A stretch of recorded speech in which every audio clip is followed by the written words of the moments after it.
But speaking on the NBA media, I do want to get this off. I do want to get this off. And I know, yeah. Hey, B Soldiers cannot stop talking about the NBA, bro. We are getting into the playoffs. It would be so inauthentic of me, chat, to just not talk about basketball when it's like one thing that's really been like consuming my mind. All right, but also even on this channel, we talk a lot about content creation, right? We talk a lot about content creation on here, and sports media is a part of content creation. Full stop. Sports media is now dominated by content creation. It is now what the space has evolved into. So it would not be, it would be so inauthentic for me to not talk about the NBA media. Okay. And specifically, I want to talk about the state of NBA YouTube. I feel like I need to make this video every single year, but I need to make a state of NBA YouTube video because I feel like this is a state of NBA media video now at this point with how the NBA media has evolved. Okay. So for those who have been keeping up with my channels, we actually stopped uploading, and I know we got some Souls and Sages in the building. We stopped uploading on Souls and Sage at the end of 2024. Okay. We stopped I stopped uploading on the B Souls channel 4 months ago. So that was what, October? Okay. And then on the podcast, we still talk about basketball here and there, but there's been a clear pivot to we are not a basketball podcast anymore. And let's just break the fall. Let me just break the fourth wall here. That was not unintentional. Y'all know how I talk. Y'all know how me and Omar talk. We have these ongoing conversations about the media landscape, specifically with, how we're positioned, the NBA and sports landscape. And NBA media now versus what it was when I started the game is just completely different. That I feel like for my career, this is the best way to just go about things. Right? So what do I mean by that? Number one, player podcasts, ex-NBA player podcasts have dominated sports media to the point where I feel like they have shifted the ceiling and the cap of what a sports content creator can be. For better for the overall media scape, but for the independent fan who wants to create content about sports, I do think it has been for the worse. I'm going to just keep it a stack. Because I really want, and shout out to the content creators who have, made a name for themselves over this last year. But really think about the content creators that were blowing up in 2017, 2018, 2019, 2020. Who has been that standout NBA content creator of the year that has really made a name for himself within the community? Like on a damn near mainstream level, at least within the corner of the internet that we're talking about, right? Like back in my day, I may have had a year. There was Dom 2K, there was Mike Korzemba, there was Low, there was Jimmy High Roller. You know what I'm saying? There was, I don't even know, I'm missing names right now. Maybe MJ2K had a year. Kenny had a year, right? But if we really want to talk about the NBA content creator of the year over the last 2 years, and James Harden said it, it hasn't been that independent sports creator. It has been JJ Redick and Gilbert Arenas. If we held an award show for the NBA content creator of the year for the last 2 years, it has not been your typical NBA content creator. It has been ex-players who have leveraged social media in a way for it to become this insanely lucrative and big business for them, to the point where they have some of the biggest platforms within the sports media landscape. That's what it's become. And that's just the reality of the situation. That is just the reality that we live in. So you might be asking why. I think it's very clear cut.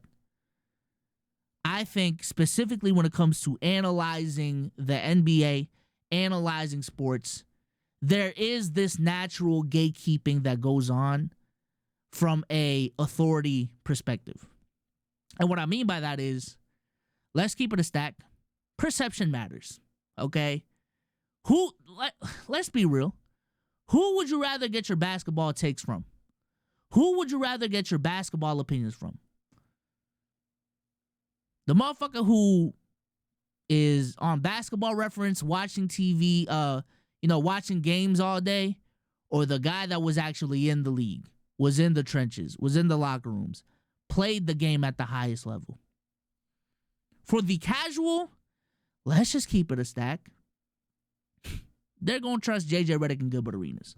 And it don't even matter exactly what they say, just from a authoritative figure standpoint, they're going to trust Gilbert Arenas and JJ Redick. That's just the reality of the situation, right? And then from a content perspective as well, they also have access to resources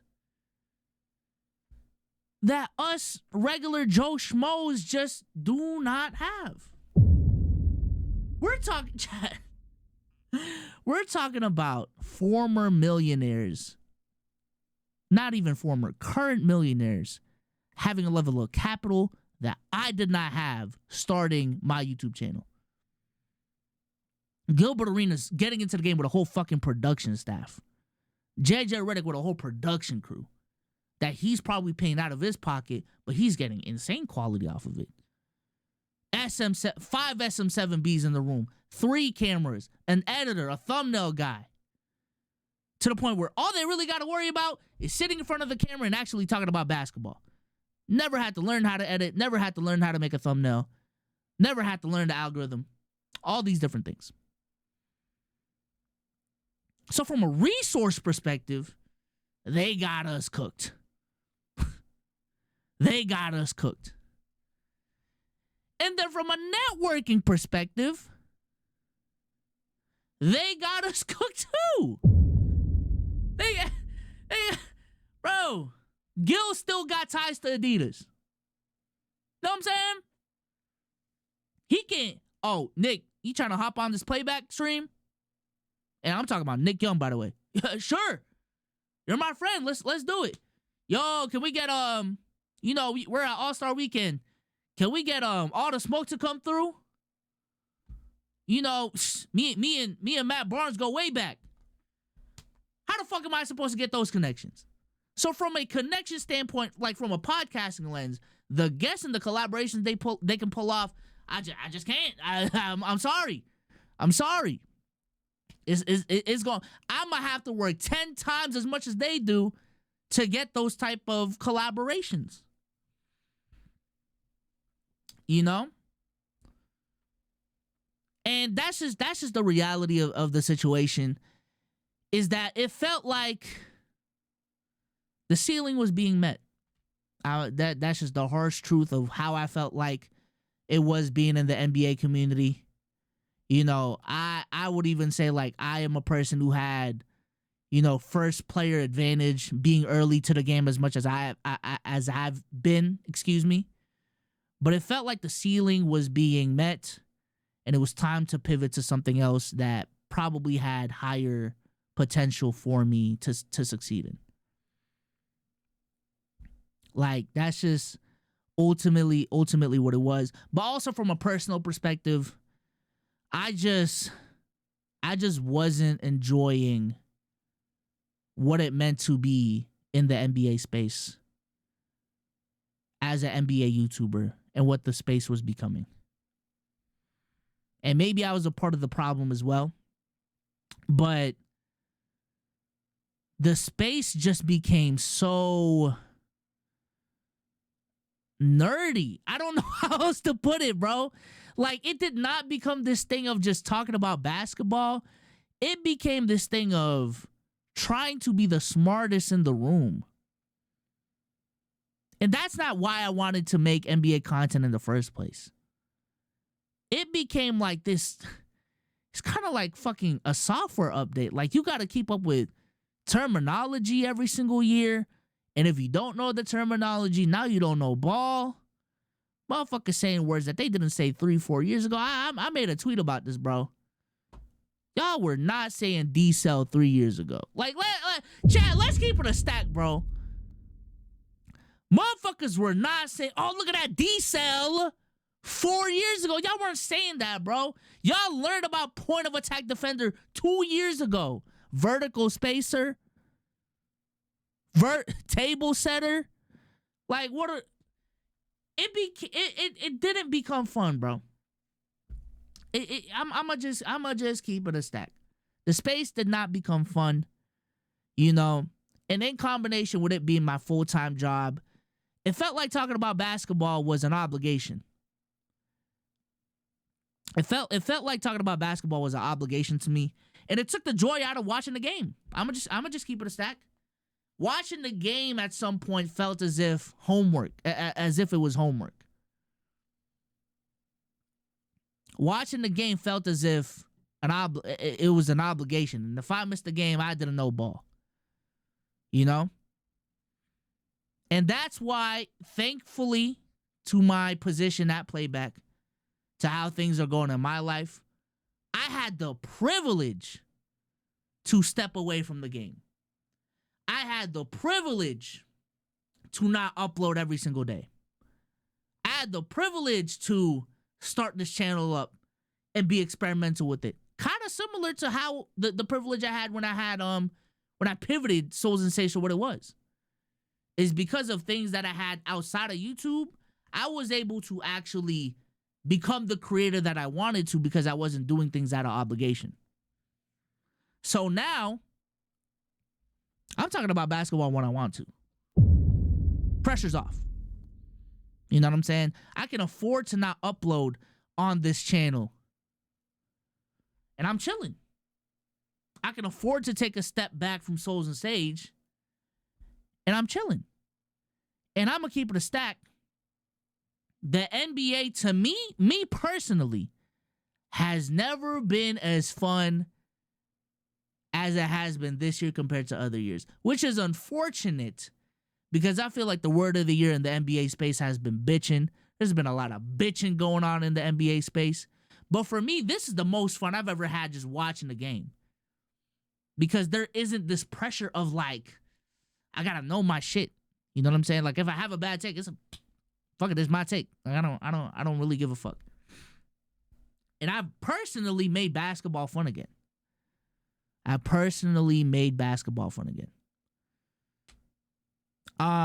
when it comes to the NBA media landscape as a whole, it's just, and we're having, you know, we've had these conversations so many different times this year. It's just become so negative. Old heads hating on the new gen hating on the old gen. You know what I'm saying?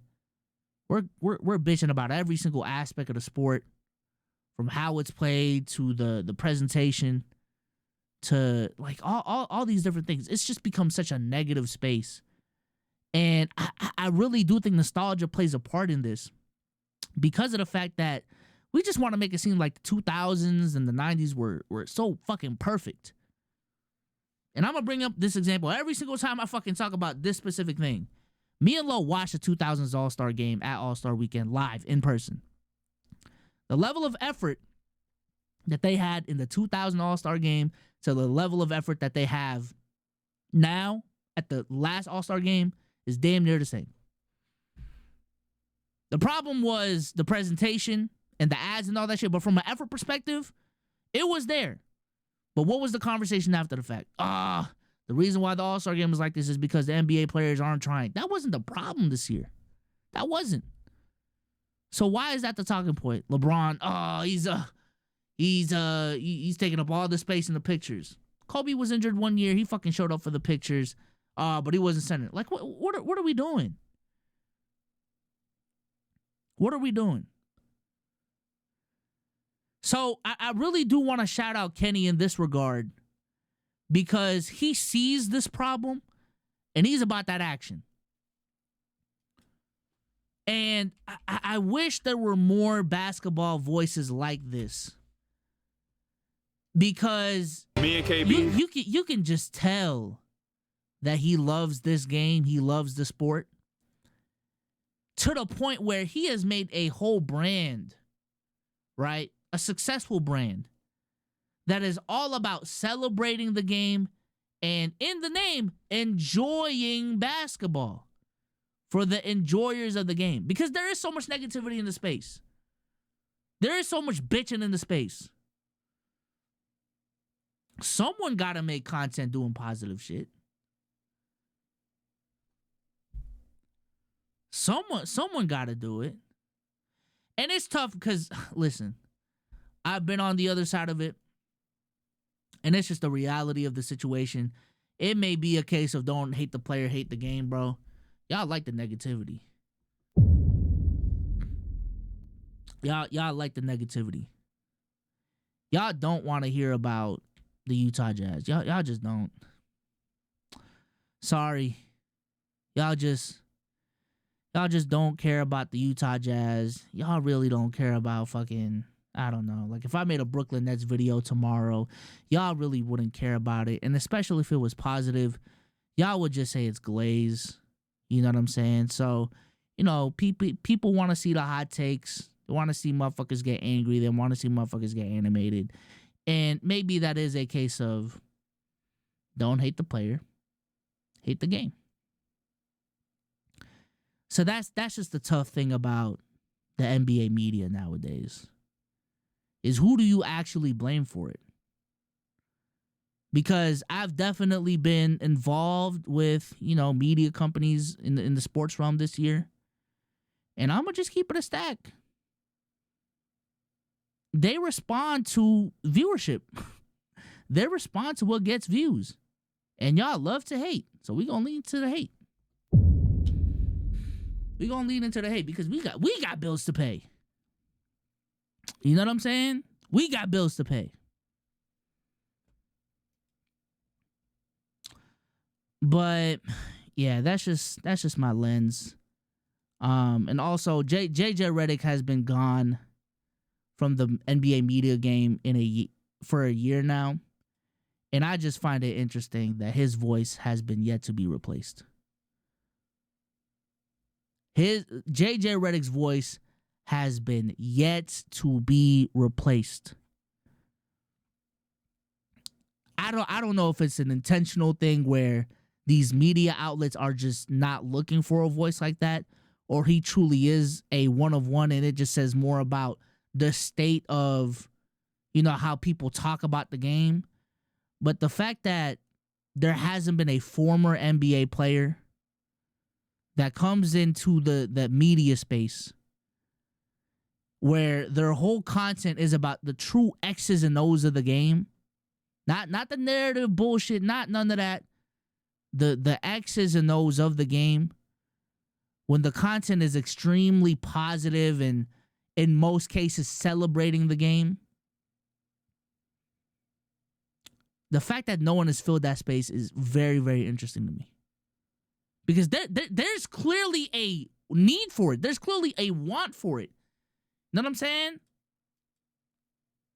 It's just interesting because capitalizers capitalize, chat. And the numbers JJ Redick was pulling off were some crazy-ass fucking numbers.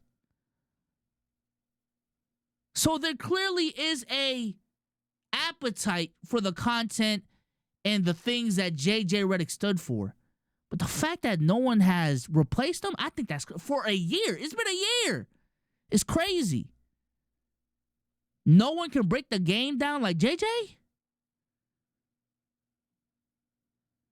I think the closest one was, shout out to Ozzy, was actually Max Kellerman. But going back to what I said initially, Max Kellerman will never get the respect that JJ Redick got because Max Kellerman did not play in the NBA. He does not have that ex-athlete cachet that JJ Redick has. He just doesn't. So Max Kellerman was the closest one. Nick Wright can be a little bit too narrative driven for my liking in terms of this discussion. I don't even know who the names would be. I don't even know who the names would be, but it's just crazy to me that we can't find him. God damn. That's insane.